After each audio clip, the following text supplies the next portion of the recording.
auzu billaahi mina sheytaani rajiim ginnaaw bu ñu jullee ci sallallahu alayhi wa sallam sant yàlla suñu borom subhaanahu wa taala di wax alhamdulilahi rabbil alamin ñu ngi nuyu ñëpp kenn ku nekk ci turam ak santam di am mbégte lool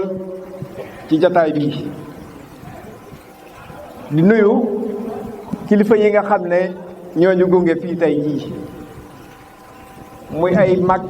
yoo xam ne yu am solo ci gox bi ñuy suñuy grand frère parmi lesquels dinaa citer Birama Gueye grand Birama Gueye ñëpp xam ko ci Bambilor grand Sili Gueye ñuy samay grand frère Ousseynou Ndoye bi nga xam ne conseil spécial la pour man defe naa bi ngeen ko dégloo tey jii ku nekk xam na ne képp ku ko dénk moom mu di la xalaatal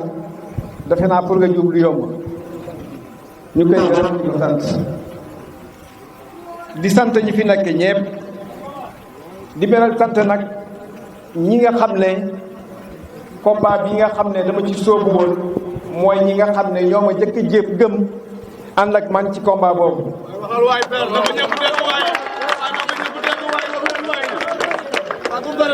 damay jëkkee ci le mouvement MDB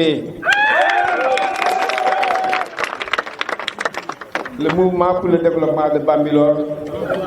bi nga xam ne melting pot la maanaam ay askan yu bari ñoo ko composé du ma ci sori mu doon ñoo xam ne ñu am pas-pas di gërëm it ñi nga xam une frange du PDS boo xam ne bii Alassane Sarr bu gorom ci la bokk Mamadou Ndiaye bu mbët Déthié Samb bu gorom 1 particulièrement rek di beram ngërëm ki nga xam ne doomi Bambilor bii la village de Bambilor muy Maam Onge Gueye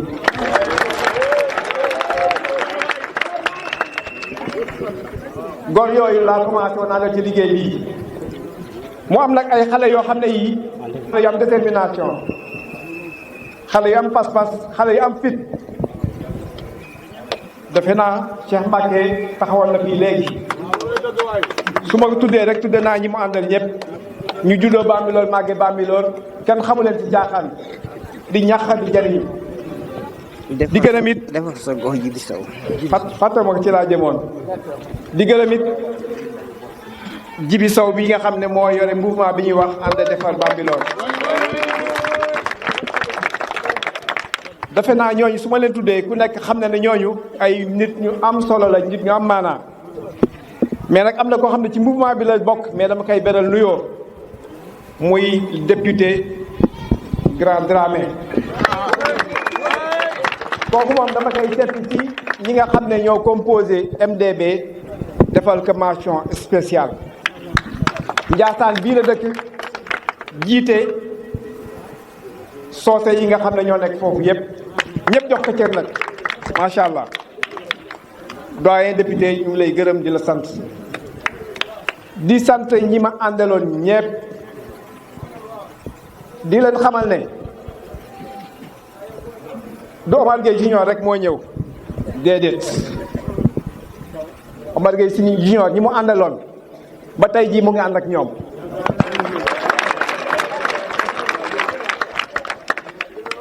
dëkk bu nekk rek mën naa cité ka fa jóge Bamba mu ngi jóge Njaxaraat Pël Bamba Sow Seck Gueye mu ngi jógee Mbéy Seck Ndiaye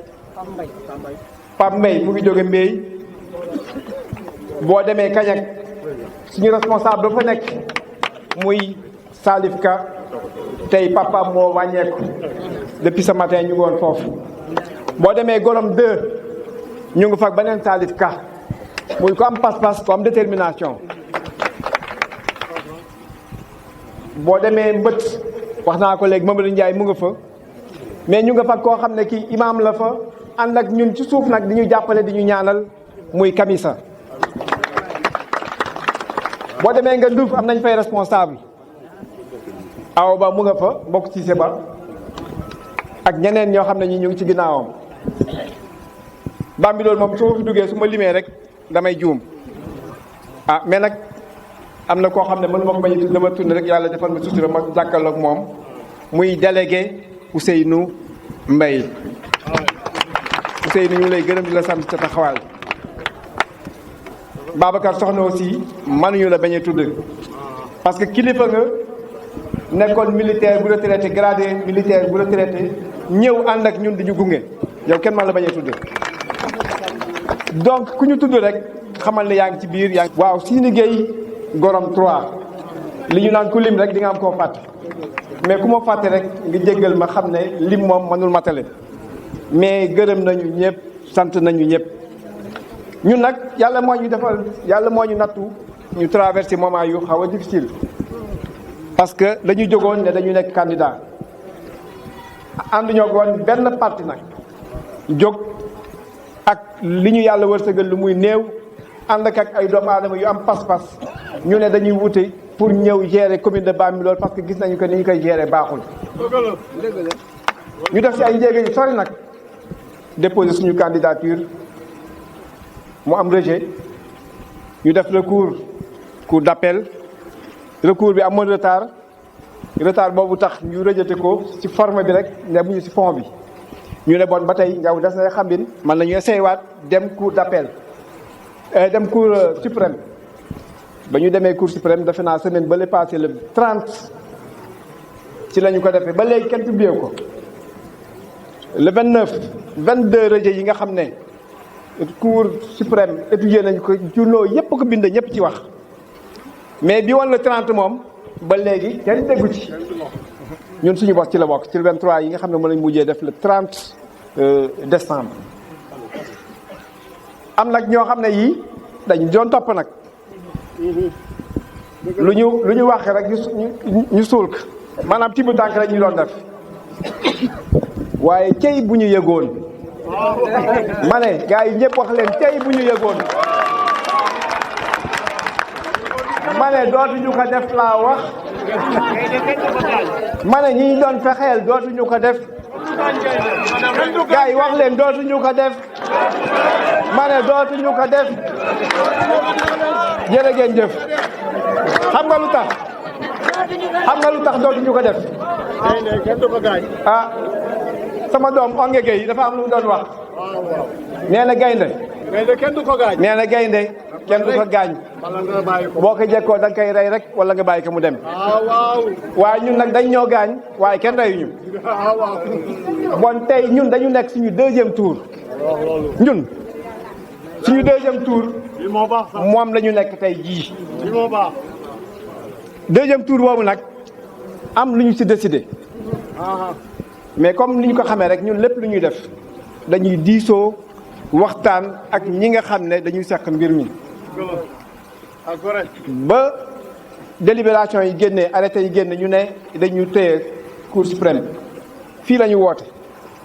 waxtaan ak ñi nga xam ne dañu àndoon ak ñoom yépp ne leen nag comme li ñuy wax rek bu ndox tuuree moom rotuwaat moo ci des ñun nañu xool léegi ban taxawaay la ñu am ñu ne bu ñu toogee demuñu dañu naan ki fi nekk la ñuy jàppale dañ koy may doole bon li ñu war mooy ñu def un choix maanaam ñu tànn koo xam ne kii dinañ mën a ànd ak moom ànd boo xam ne bii ñun seetuñu dara lu dul changer li fi nekk jële fi li fi nekk ñu waxtaan ci diisoo si déggoo amu ci ñu woote waat les principaux responsables dem ci salle bi waxtaanaat ci déggoo amu ci ñu jox ñu carte blanche ne ma yow président junior ak Badji président MDB seet leen ku ngeen mën a waxtaanal ku ngeen décider rek ne kooku la dañ si ànd ak yéen mais loolu doyuñu ba ñu ko defee ñun dañ jóg sol suñu tànk pendant week-end bi passé yëpp samedi ak dimanche fu ñu war a dem nañ ku ñu war a waxanteel wax nañoo ak yow ku ñu war a gisanteel gisee nañoo ak yow diisoo ak yow fexeel la ba convaincre la ci benn choix yàlla dafa ñu sutura nag c'était pas évident parce que tànn moom toujours dafa metti waaye yàlla defal nañu sutura ka suñu xel jàppoon koo xam ne fii dañ ko teg ci ay critères yu leer nag du affaire yu doom baay du affaire yu doomi ndey du affaire yu leneen lu dul critère politique ak critère bi nga xam ne da nga ko gis ci doomu aadama bi nga xam ne moom nga war a jàkkaarloo. parce que politique nag c'est vrai que di nga seet ay critères politiques mais aussi critères yoo xam ne yii par rapport à la personne humaine loolu aussi da nga koy seet. donc ñun loolu la ñuy xool yàlla dafa ñu sutura képp ku ñu ci waxal rek fexe nañu ba convaincre la nga ànd ak ñun ci choix bi nga xam ne loolu la ñu defoon. choix boobu tey mooy sama frère Mamadou Sall Diop.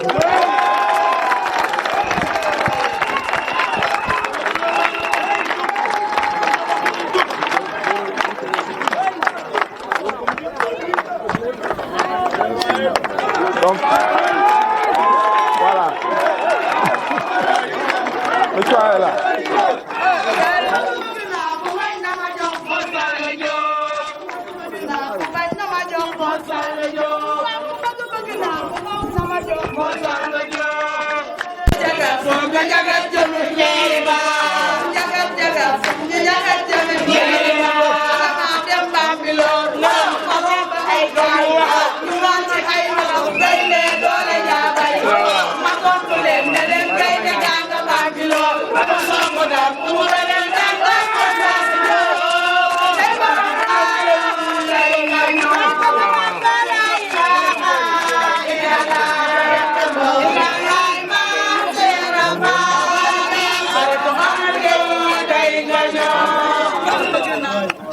Parce que vous savez,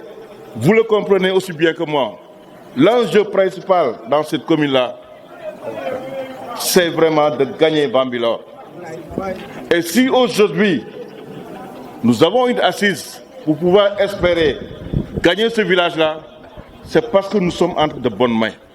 C'est parce que nous sommes dans une bonne permanence. C'est parce qu'on nous a mis à l'aise quelque part. C'est une grande dame dans les mains de laquelle nous sommes. Je vous nomme Madame Aokandou. Une dame qui n'a ménagé aucun effort pour vraiment perpétrer le vœu de son feu mari, M. Ousmane Dour, que mon ami connaît très bien. Je voudrais saluer un grand responsable, un homme courageux, un homme qui vraiment est sorti, comme M. Onguegui du reste, de la grande école de Maître Wade. Onguegui, qui est un frère, qui est un ami, qui est un fils du président Oumar Gueye Junior. Je voudrais aussi saluer son fils, aussi lointain qu'il soit, qui est aujourd'hui en Espagne, mais qui est omniprésent dans la commune de Bambilor, tellement il est engagé. C'est Matar Lam. Donc Matar, si tu es en train de me regarder à travers cette vidéo, je te dis mon fils, je t'aime, je t'adore et je t'estime. Tu es un lion là où tu es en Espagne. Je voudrais aussi saluer le travail de scrupuleux, issu d'une très grande école, l'école de Maître Wade. Je vous nomme M.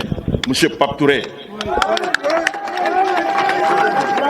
C'est l'homme qui, à l'espace d'une journée, a fait chanter et déchanter notre mère Ndiaye Diop. Parce qu'il l'a infiltré, détruit, humilié et retourné dans la base. Ça, c'est vraiment du tchaï-tchaï politique, comme savent le faire les libéraux. Alors, je voudrais aussi saluer un ami de très longue date. Un ami avec qui j'ai partagé le CM. J'ai partagé l'équipe de Bambilor. J'ai partagé le maillot de l'équipe de Bambilor. Un ami de tous les jours, un collaborateur, un conseil spécial, M. Ibrahim Gaye, plus connu sous le nom de Guinness. Je voudrais aussi saluer des frères qui ne me quittent jamais, de nuit comme de jour. Je veux nommer mon très cher frère Damlo et Mandiaye Ngom. Maintenant, je voudrais revenir à un frère qui aujourd'hui, un de ses fils est porteur de mon nom. Et je prie le bon Dieu, je le dis ici haut et fort, je convoite du bon Dieu qu'il me donne l'occasion un jour de faire porter à un de ma progéniture son nom, je veux nommer Mbaye Ciss.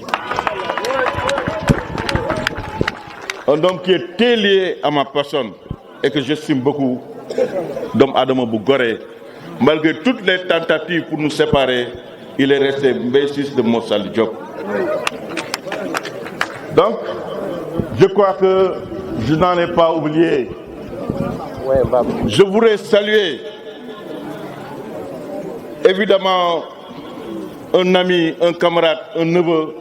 Monsieur le Président, qui est venu nous rejoindre. Un neveu qui collaborait avec Monsieur le maire, mais qui a compris que la vérité ici, entre Mo Salih Diop, Omar Gueye Junior, Cissé Ba, Anta Daré, entre autres. Quelqu'un qui a pris son courage politique entre deux mains et qui est venu nous rejoindre, je vous nomme le jeune Pape Diouf, il faut l'applaudir. Et monsieur le directeur de cabinet de campagne, je pense que je peux le dire ici, sans risque de me tromper, que nous avons aussi reçu la collaboration du président de l'équipe phare de la commune, le président Badou Gueye, qui avait l'habitude de collaborer avec le maire. Il a quitté le maire, il nous rejoint. Et tout de suite, à la fin de ce point de presse-là, nous allons faire un peu de doxantu pour faire frémir le maire, pour montrer que le lion junior va rugir, pour montrer que le lion de Den est là, pour montrer que le lion de Den est toujours disposé à porter le changement à côté de son frère Mo Salih Diop. Je pense que je n'en ai pas oublié, mais doomu aadama du mat li may wax mooy képp koo xam ne gis naa la parce que lumière bi baaxul woye mbaam wax naa leen sànq nee naa maa ngi nuyu ñoom Pape Dieye di nuyu wax naa ko sànq vraiment fàttewuma kenn lim naa dëkk yëpp. Pour vous dire, monsieur le président Omar Gueye Junior, wax nga ko léegi. Omar Gueye Junior, c'est un ami. Et qui connaît Mo Salih Diop sait que moi, je ne fais pas dans la démagogie. Parce que ma foi ne me permet pas d'être démagogue. Dama ni ku xam Mo Salih Diop xam ni du nit koo xam ni day wax di sànni ndaxte sama iman may wax loo xam ni damay jàkkaar sumay morom gor jàkkaarloo sumay morom julit di wax di sànni. kon tey su ma nee fii Omar Gueye Junior suma xarit la sañ naa ko wax ci kanamam te def naa wax na ko avant ma koy wax su ma digganteeg moom ça ne date pas d'aujourd'hui. yàlla nag moo ñu bindee nim ñu bindee man ak moom ñun dekk ay doomu aadama yoo xam ne bëriwuñu wax man mii wax ak yéen sax waa Bambilor mën nañ ko seede lu nekk laay dégg. Mo Salih Diop dafa nay du joxe ak mën a joxe macha allah mais nag dafa am lu nga xam ni dama ko fas dama ni Mo Salih Diop du sànni xaalisam man du ma sànni sama xaalis parce que xam naa fu ma koy jëlee li tax ma ni du ma sànni suma xaalis mooy suñu borom tabaaraka wa taala moo ni boo yëkkatee xaalis wala beneen xeetu alal ak lu mu bari boo ko yëkkatee ba ñëpp gis ko soo ko jox doomu aadama ñëpp tàccu la ñëpp bàkk la ñëpp kañ la yàlla nee na loolu nga ci amoon man pare naa ci loolu. nit nag bu lay fay benn la lay fay li nga ko lebal te bu lay fay caractère am da ci joué bu lay fay li nekk si poosam da ci joué bu lay fay sentiment bi am ci yow da ci joué moo tax dama bëgg man su may lebal suñu borom te suñu borom def ni boo may lebal kii nga deneel boo ko mënee jox sax bu nga yëg te boo ko jox kii nga jox tànk wax ko bu ko kenn yëg bu la yàlla dimbalee nga def loolu man suma borom tabaaraka wa taala su ma lay fay benn bi ma jox dama si jolli juróom-ñeent muy fukk man loolu laay wut te gëm naa ni loolu tey jii macha allah suñu borom fay nañu ko li tax mu fay ñu ko mooy jëmm ji taxaw ku nekk ci commune bi nekk candidat bëggoon nga mu collaborer ak yow loolu la yàlla def c'est l'un des faiseurs de roi de cette commune loolu la yàlla dogal ci moom mais alhamdulilah macha allah mu nekk un homme très zen nit ku dal nekk nit ku réfléchi te loolu mënuñu bett ci moom parce que c'est un intellectuel de très grande envergure un cadre dans l'administration sénégalaise quelqu'un avec qui on a collaboré depuis l'ancienne communauté rurale de Sangalkam quelqu'un qui était à la tête de la prestigieuse commission des finances de l'ancienne communauté rurale de Sangalkam. Et ce choix n'est pas un choix fortuit, parce que c'est un choix qui est un corollaire direct de sa fonction, parce que c'est l'un des manipulateurs de la dépense publique au niveau du trésor public sénégalais. Donc voilà un cadre émérite. Tout à l'heure, dans sa générosité,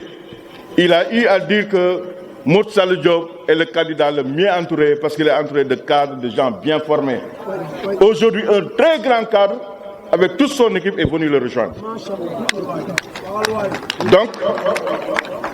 nous voulons donc, à ce niveau de notre propos, rendre un vibrant hommage au Tout-Puissant, subhanahu wa ta'ala. Alhamdulillahi rabbil alamin. Subhanallah wa bihamdihi. ñu ngi sant suñu borom bu baax ndaxte lii moom moo ko mënoon keneen mënu ko yàlla dimbali ko parce que kii bu jumoon rek musiba am bu jumoon rek musiba am parce que li fi nekk waay bu continuer musiba am non yéen a ngi rey mais man réew ma li ma wax c'est du sérieux lii fi nekk bu continuer musiba am parce que niveau yàq bi dafa bari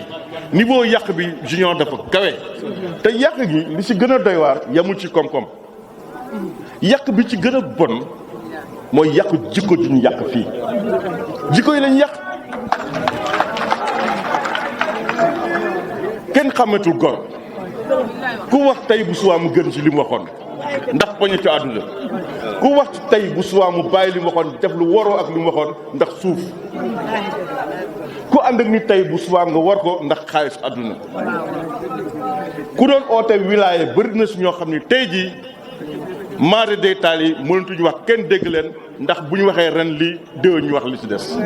te kenn xamul na mu demee te loolu lépp benn nit moo koy orchestré te lëm ci jublu mooy diviser pour mieux régner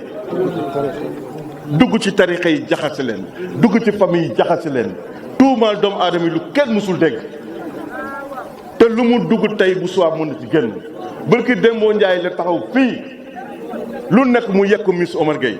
bërki Dembo Ndiaye la taxaw fii ni ñun ñii ay marionnette Omar Gueye lañu bërki Dembo Ndiaye la wax fii lu nekk ci Omar Gueye ak ñun ñi nekk fii mais tey moo fi teeru Omar Gueye di tagg Omar Gueye di woy Omar Gueye ànd ak moom waa kii nit la na dem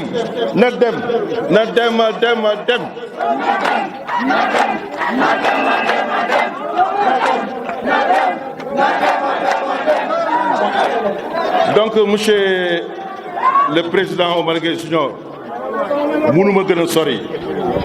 boo gisee wax ju gudd nëbbuma kenn que ni man dama yàgg bëgg a liggéey ak yow je le dis sans complexe te loolu yow mën nga ko firndeel waa Bambilor yàgg naa ko dox kii wallaay azim man duma nit ku rëy kii aw ma complexe wax ni dama yàgg bëgg a liggéey ak moom